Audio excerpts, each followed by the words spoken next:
wannan motoci da kuke gani a sanadiyar hatsari da aka samu, hatsari ne aka yi wanda ya ci rayuka. In kuka duba za ku ga kowa ya shirya, akwai ranar tafiya. Hajiya kowa ya shirya. Na gana ta gumi yake da hankali kamar ba dole ne da gumi ba, an turo mu duniya ibada mun bayyana komedi. Sai suka sa dariya ce dariya abin ya baku. Wallahi wannan maganar tasa akwai darasi a cikinta. Allah ka nuna masa haske a cikin kabarinsa. Allah ka nuna masa haske a cikin kabarinsa. Ya Ubangiji ka sa ya samu kyakkyawan tarba daga mala'ikun Allah. Allah kai masa afuwa, Allah ka rangwanta masa. Ya Ubangiji Allah. Inna lillahi wa inna ilaihi raji'un. Inna lillahi wa inna ilaihi raji'un.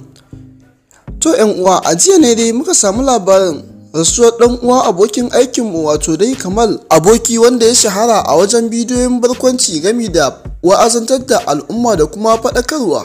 Haka zalika wannan dan uwa abokin aiki namu mutum ne haziki kuma gwarzo a fagen soyayyar Annabi Muhammad sallallahu alaihi wasallam.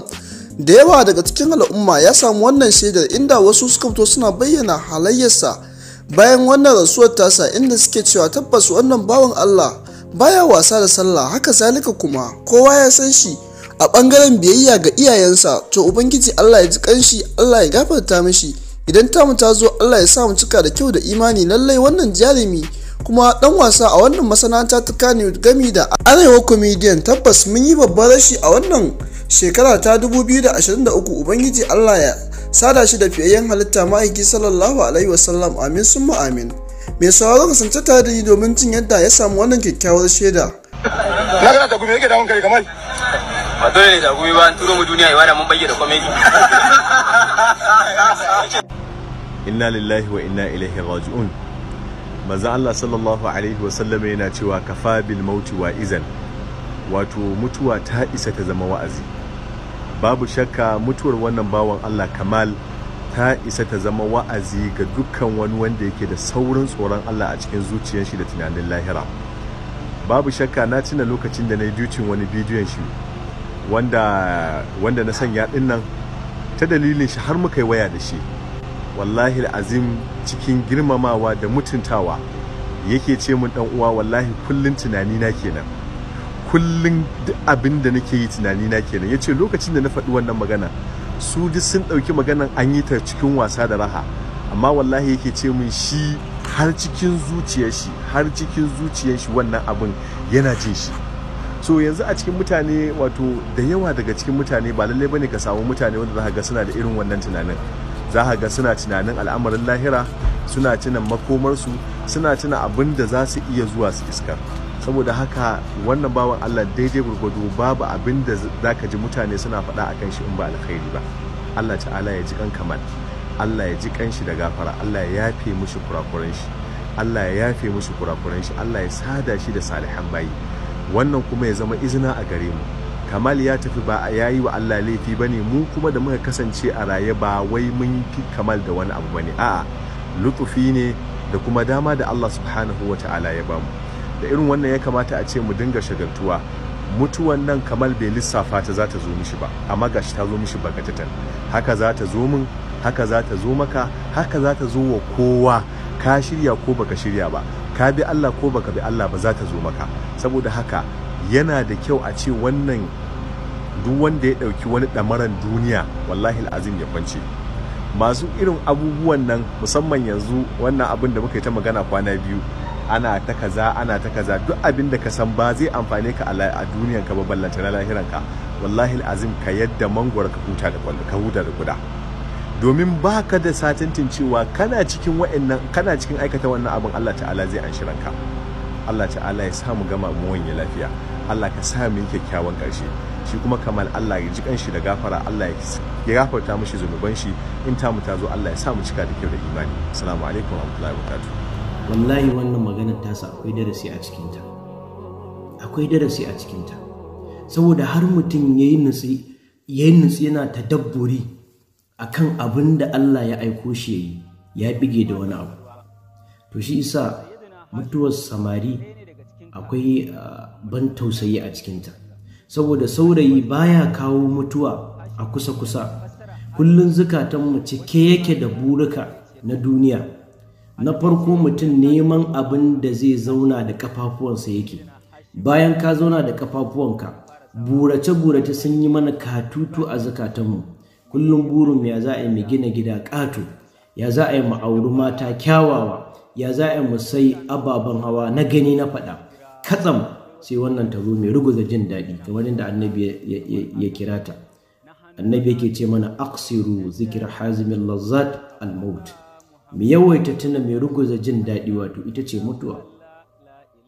Allah ka cikin bawan Allah nan, Allah ka yafe mai zanubansa, Allah ka yafe masa zanubansa. Kun ga ina zaton ko aure ba shi da shi, Allah ka ji kansa. Shi yasa kullun nasihan mu ga abokananmu wanda suke zagin mu, suke ganin kamar takura musu muke a rayuwa ko mun sa musu ido, irin wannan muke ji mana. Za ka iya kana nan kana rashin mutunci, ana ta maka wa'azi, kaɗan mutuwan nan ba notice take bayarwa ba. Za ka iya fita yanzu kafin yamma ka mutu. Yanzu kaga hatsari yayi, wataƙil da safe ana ta wasa da dariya da shi, bai san da yamma zai mutu ba. Wanda inda ya san zai mutu sai ya yi wa mutuwan nan shiri. Akwai abubuwan da ya tafi zai yi, tunda a mota ya hatsari, dole wani abin ya tafi zai yi, shi kuma ba zai cika shi ba. Shi isa yan uwa mu ringa yawaita tuna mutuwan nan, mu ringa yawaita tuna ta. Allah ka ji kansa, Allah ka yafe mai kurakuransa, Allah ka ba wa iyayensa da yan tafiya a baya roba. Inna lillahi wa inna ilaihi raji'un, inna lillahi wa inna ilaihi raji'un. To, Kamal aboki, Allah Ubangiji ya ji kanka, Allah ya gafarta maka, Allah ya sa ƙarshen wahala kenan, kuma Allah ya sa aljannatul firdaus ce makoma. To, duniya fa kenan, yau kai ne gobe ba kai bane. Don haka ina miƙa saƙon ta'aziyya ga ilahirin 'yan TikTok, saboda Kamal aboki ya zama kamar wani ɗan uwa ne gare mu, wanda kuma yanzu mu ba mu da abin da za mu yi masa. Ba wani abu mu yanzu da muka isa mi masa illa mi masa addu'a, Allah yi masa rahama, Allah yi ji kansa, Allah yi gafarta masa, kuma Allah yi ba mu haƙurin rashinsa, kuma Allah yi ba wa mahaifansa haƙurin rashinsa. Shi isa a koda yaushe mu yi ƙoƙari mu aikata alkhairi. Yau Kamal aboki da a ce mutum ne ba na mutane ba, Allah ka nuna masa haske a cikin kabarinsa, Allah ka nuna masa haske a cikin kabarinsa. Ya Ubangiji ka sa ya samu kyakkyawan tarba daga mala'ikun Allah, Allah kai masa afuwa, Allah ka rangwanta masa. Ya Ubangiji Allah ka ji kansa, Allah ka sa ya huta da dukkan sauran. Assalamu alaikum warahmatullahi wabarakatuhu. Ɗan uwa da abokan arziki, muna godiya da yi mana ta'aziyya. Mun gode, Allah ya saka alkhairi. Za mu yi amfani da wannan dama mu sanar da ku gobe da misalin karfe 8 insha Allah wajen jirga nan kawo kenan hotoro, da izinin Allah za a yi jana'izar abokinmu dan uwanmu wato Kamal aboki insha Allah karfe 8 insha Allah karfe 8 in ka zo daidai wajen jirga, ramin jirga kwanar tisha ma kwanar kawo, duk wanda da yake nesa shine ina kutuntawa da ta yadda mutane za su gane. Karfe 8 insha Allah, karfe 8 na safe insha Allah, daidai nan ramin jirga in ka zo ka tambaya ina ne gidan su Kamal insha Allah za a kai wajen da za a yi jana'izar sa. Mun gode Allah ya saka